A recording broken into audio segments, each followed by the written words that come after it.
Let's bring in Mark Feinsand, senior reporter, MLB.com. Mark, you tweeted that the market for Jameson Taillon is heating up. What's the latest there on the Yankee hurler and who might be involved? You know, Taillon is in that next level of pitcher. We know that DeGrom and Verlander are at the top. Then you've got Carlos Rodón and Kodai Senga as the next two. After them, for the teams that aren't looking to spend that kind of money, Taillon and Chris Bassett are getting really, really strong interest around the league. You know, some teams like the Mets might be looking at them as fallback plans in case they aren't able to land one of the big guys, or even as a number two behind them. You know, the Mets have a bunch of their starters on free agent market this year. So the Phillies are another team I've heard connected. Taillon has met with a bunch of teams, you know, via Zoom. And what I've heard from people around the league is that he's really impressed them with his knowledge, with his passion, with the way he thinks about pitching. And he's left a strong influence, a strong impression, I should say, on some of these teams.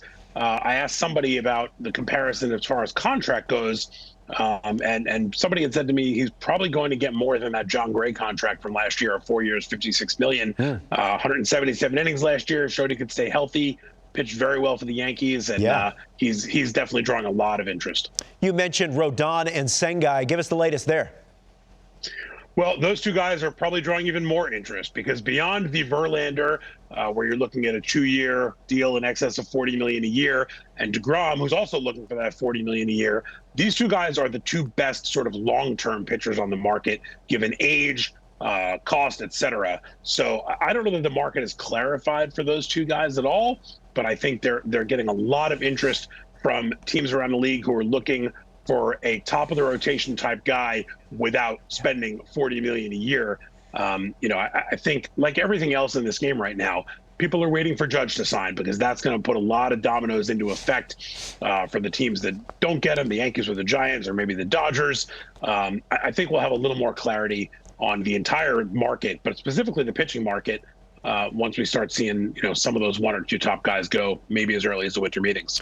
Obviously, Aaron Judge is probably going to be the big first domino that has to fall. But what are the chances, Mark, that Rodón could return to San Francisco? Well, we know that the Giants have a lot of money to spend, and they're planning on doing so this offseason. They have very little on the books beyond 2023 after their brilliant season in 2021. This past season was a little disappointing.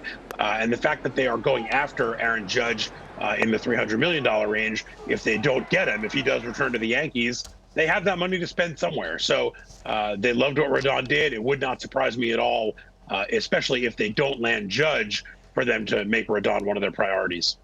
That's Mark Feinsand, MLB.com. Appreciate the time, Mark. Enjoy the week.